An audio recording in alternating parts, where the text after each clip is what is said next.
Hey, you guys. Welcome to the Generation Builders podcast. My name is David Ellison. And I'm Coleman and David. Our goal with this podcast is to equip you to be the best small group leaders possible. What you're going to hear is we're going to take a deep dive into the scripture for our upcoming series. That way you are as prepared as possible to lead your small groups into this new series we're about to go into. Also, we're going to connect it back to our vision for 2025, Room for One More. Because we want to make sure that we are building a generation of high school students who are ultimately always having room for one more person. Enjoy the episode. Hey everyone, welcome to Generation Builders podcast.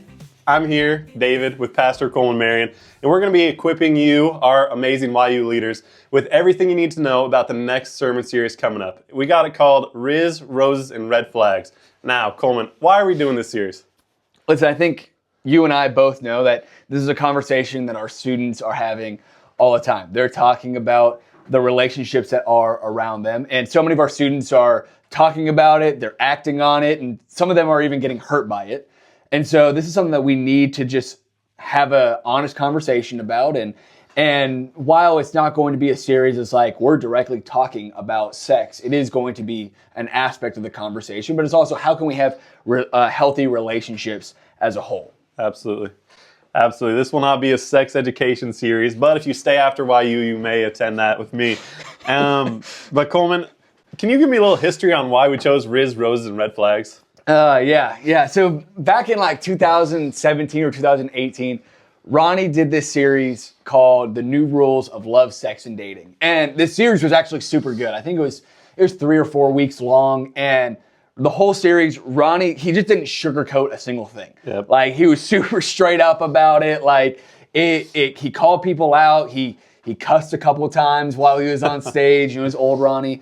And honestly, it led to a whole lot of transformation in our church as a whole. Like, it was a really powerful series. In fact, I even had some friends who, at that time in their relationship, they were dating, they were very open about they were having sex, and because of that series, they're like, you know what, we need to stop and decide if we're going to get married, and if so, we're going to wait until our marriage to do that. And so many people took next steps in their relationship because of this series to make their relationships healthier. And then Ronnie even then brought that to our college that I was going to, Nebraska Christian College, preached it there, said the same cuss words during that sermon. They got mad at him, but still wanted to have him back, and he finished out the entire series. And then I took over Youth United in 2020, and in February it's just like you're supposed to do a sex series, and so I did The New Rules of Love, Sex, and Dating in the first like month and a half that I took over. We went all access weekend, came back, did The New Rules of Love, Sex, and Dating. And if you actually go back on our YouTube channel, it's the first videos we ever posted. Yep. It was out of necessity because some students were going to miss it. And so we ended up just setting up my iPhone just in the back of the room and recorded the first ever Love, Sex, and Dating conversation at YU. And I went back and just watched it recently. It was bad. The content wasn't bad, but the video recording was really bad. But you can still go back and watch those. And it was something that, even looking back at that video, still has like over 150 views. Like, it was something that our students were watching, and it honestly brought a ton of momentum into YU at that time. And so many good conversations were being had, and then COVID hit. And COVID hit, and it killed all the momentum that we had that was building up. But it was the only time ever that like a sex series or relationship series has ever truly like driven our ministry forward. And so this one was so good, so powerful. I was like, you know what? We need to bring it back. Yep. But those new rules of love, sex, and dating, they aren't so new anymore. Right. I mean, this series was originally written in like 2011, I think. Yep. And so there's a whole book by Andy Stanley called The New Rules of Love, Sex, and Dating. So we felt like it needed a rebrand. Right. And so we have Rizz, Roses, and Red Flags. And it's not going to be like a cringy series where week 1 we're talking about Rizz, week 2 we're talking about Roses, and week 3 better look out for those red flags. But it does define a lot of what we are going to be talking about. I think it really still connects back to the ultimate goal here of talking about relationships. Absolutely. So in this Generation Builders podcast, one of our main goals is to orient you, YU leaders, with what we're going to be heading into in this next season, but also give you a wonderful, broad base of scripture that we're going to be going into, so you're well informed. And if your students have questions, you can comfortably respond to them knowing the truths of scripture. So, Coleman, what scriptures have we selected for this series? Yeah, there's two major scriptures that we're going to be going over, and I plan to hit them in week 1 of this series. And the first one is 1 Corinthians 13, 4 through 5. Really simple verse that I assume most people have heard. It's love is patient, love is kind. It does not envy, it does not boast, it is not proud, it does not dishonor others, it is not self-seeking, it is not easily angered, and it keeps no record of wrongs. And then the second one is 1 Corinthians 13, 11, which is, when I was a child, I talked like a child, I thought like a child, and I reasoned like a child. When I became a man, I put the ways of childhood behind me. Awesome. So basically that comes out of a book in the Bible called 1 Corinthians, which our author Paul, he was an apostle, and he kind of knew what he was talking about a little bit, but more about his audience. What he was writing into is like the city of Corinth. It was a port city. So you had vast different amounts of cultures involved. It was a real melting pot. But one of the biggest things that kind of was unique about it was how much that they were letting the culture drive their actions in the church there. Like the culture was sort of like a modern day, like Las Vegas type, Amsterdam type, and even, let's be honest, pretty much most of the U.S., where we let the culture define stuff like our sexuality, what we eat, where we gather, who we hang out with, and even how we view the resurrection of Jesus. And so Paul's writing to the people in Corinth, helping them kind of realize what Jesus would actually say about all the things they're doing. So most of the chapters before, when we get to chapter 13, is talking about the division in their church, their rules about sex, and their rules about eating food. And then we get to this amazing chapter. It kind of stands out in the entire book. Many people call it the love chapter, and that's what we're going to focus in on in our message this time around. Well, and I think one part of this that's important to realize is Paul's not just writing to the people of Corinth. He wasn't thinking like, I'm writing this letter and they're going to post it up in some public square and be like, all people of Corinth. Like, that wasn't Paul's goal. Paul had actually spent a year and a half planning a church there in Corinth and had gathered some leaders who had followed him and said, hey, you got to continue this. Because it was never Paul's calling to plant a church and stay there. He needed to go and spread the gospel to other cities. And so he felt like just being strategic in the way he was, that Corinth would be a great place to have a church that's healthy and well established, because, like you said, it's a port city. And so people could then go out and sailors and people could go out to other cities that you couldn't easily access on foot because they could access it by water. Right. And so you're right, there's 5 major themes as you go through the book of 1 Corinthians, and you're talking about division, sex, food,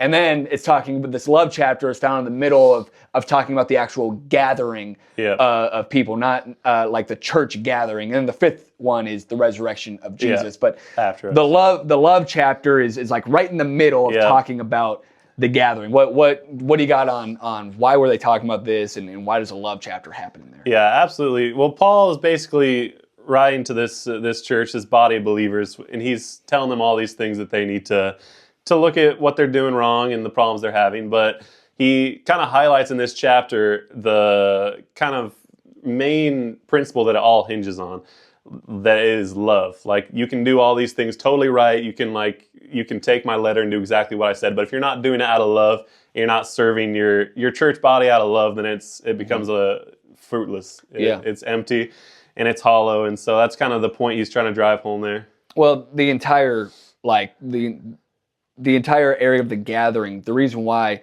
they're struggling so much is there's a lot of division about the leadership of the church, and a lot of division actually about spiritual gifts of all things. Right. A lot of people saying, like, because you have certain spiritual gifts, you could lead in this way or not lead in this way because of and all these people were getting so upset about the different spiritual gifts that some people seem to have and some people seem to not have. But Paul is like, he's getting mad at them because he's like, you guys are arguing about leadership and spiritual gifts, but you can't even figure out how to love one another. Yeah. Like, and if you can't figure out to love one another, there's no point in you guys even arguing. You shouldn't even be leading the church in the first place. But what Paul is describing is not like just your normal type of love. No, I mean, he says love is patient, kind, doesn't envy. It's not self-seeking. And the Greek, original Greek, has multiple different forms of love. There's the eros, the philia, the one I can never pronounce. It's like storage. I can't actually think of how to say it. And then you finally get to agape.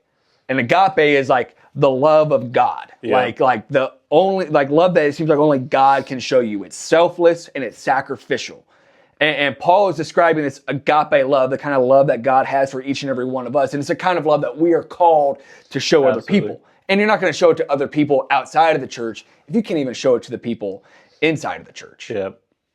And I think one of the big connection points that Paul is using here is even looking back at John 13. That's something that we've talked about recently at Relevant, in some Relevant series. It's the new command that Jesus gave. The new command I give you, love one another as I first loved you. You must love one another. He's saying you need this agape love. This type of love that is not self-seeking, it's selfless, and it's sacrificial. And so the true followers of Jesus need to find a way to love like Jesus and love in a selfless way. Yeah. And the way that's all kind of intersecting with our series is kind of this broader call to like not look outside of ourselves for this romantic love that is going to be self-seeking, that's going to be something that you get hurt by, but rather focus on this agape kind of love, this love that is kind and it does not envy and it does not boast, and the type of love that we have been shown thanks to Jesus' sacrifice for us, and the love that we're called to emulate as followers of Jesus as well. Yeah, and I'm honestly I love all scripture. But I'm most excited for the second verse. Yeah. Because, I mean, when you're really thinking about it, like, this is almost the most insulting thing that Paul could write, is he's literally just telling him to grow up. Like, he's saying, dude, you gotta mature. Like, he's saying, when I was a kid, I argued and I bickered like you guys are about pointless things. And he said, and then when I became a man, I left that behind me, and I left those childish ways behind, and I matured. And so he's saying like, dude, I need to grow up, you need to grow up, and you need to leave those childish ways behind you. And it's really kind of subtle, because it's a transition statement, like in the love chapter. It's saying that this love, it requires maturity. And the Corinthians were acting like children. They were childish in their faith, and they were arguing over these gifts and everything. And Paul is simply saying, you need to grow up spiritually. Like you need to stop being selfish. You need to start loving each other in a sacrificial way. And I think you and I could probably agree when we look at a lot of our high school students, like, there's some things that they need to do to grow up and mature in a lot of different ways. And I mean, if we're being honest, I think there's probably a lot that we see in adults too, probably, where it's like, I wish that they would just grow up a little bit. And I mean, Paul, we can learn so much from this of like, if you truly want to love like Jesus, you got to grow up and you have to mature. Yep. Absolutely. So there's a ton of helpful content involved in 1 Corinthians chapter 13, but what specifically do we want students to walk away from when we're done with this series? Yeah, I think one of the primary things we want students to know as they leave this series is honestly what we're hitting really hard in week 1, and that is the right person myth. That so much of the time we have students who are looking for the right person, like, who's going to be the right person for me, but we don't focus on how do we become the right person. Yep. And so we start thinking about, like, oh, I like this in somebody, I like this in somebody, I like this in somebody. But when you look at yourself, you're like, well, I'm none of those things. Yep. And so you're looking for this person who is the right person without ever first becoming the right person. And so I think one of the biggest things we want students leaving this series with is not how do I find the right person, and actually start thinking about how do I become the right person. Absolutely. So when that right person comes around, like, I'm ready. Absolutely. Because it's the worst thing when you're like, I feel like I found the right person for me, but I'm not ready. Absolutely. And so we want our students to become, when it comes to dating relationships or anything like that, we want them to become the right person, so that when they find the right person, they're ready to go. Absolutely. Yeah, with Paul's continued pursuit, calling his church in Corinth to spiritually mature, to leave their childlike behavior, their bickering at the door, and kind of love each other selflessly is a huge part of this second verse. And I mean, he's not just telling them to grow up and get older. He really is after their spiritual maturity, which is something we, by attending YU and being leaders at YU, you are helping students reach their spiritual maturity and be more comfortable expressing their faith outwardly instead of just giving into the winds of whatever situation they're in or whatever culture they're in. And so, yeah, I think that this series is going to be awesome. It's going to be super impactful, and I think that it is going to fit in, and you guys will learn more about this last week at Vision Night, yesterday at Vision Night. We're dropping this the day after Vision Night. So you guys are going to hear all about our 2025 vision for YU called Room for One More. And this is going to fit right in to our overall year plan. Coleman, what's Room for One More? Yeah, so we want to connect everything that we're doing this year to our vision of having room for one more. And this entire series isn't just about dating. This entire series, it's about love. Yep. And it's about loving people well and loving people in a way that Jesus first loved us. And so we want to make space in our lives for other people. And when Paul wrote, what Paul wrote about love in 1 Corinthians is he is calling us out of our selfish, me first type of love, and is calling us to look at other people first. Yeah. And that same like maturity that was needed in the Christ followers of Corinth is the same maturity that's needed for us. Yeah. And I mean, it's needed for you and me. It's needed from our leaders. It's needed from our students. And the only way we're ever going to have room for one more, no matter what, is if we find a way to spiritually mature and love one another in the way that Jesus first loved us. And so the way we want to connect it back to room for one more is we want room for one more friendship. We want room for one more person in our circle and our small groups. We want room for one more opportunity to show people love. And I feel like that's what God is really calling our students to in 2025 is yes, having room for one more, but it all starts with love. Absolutely.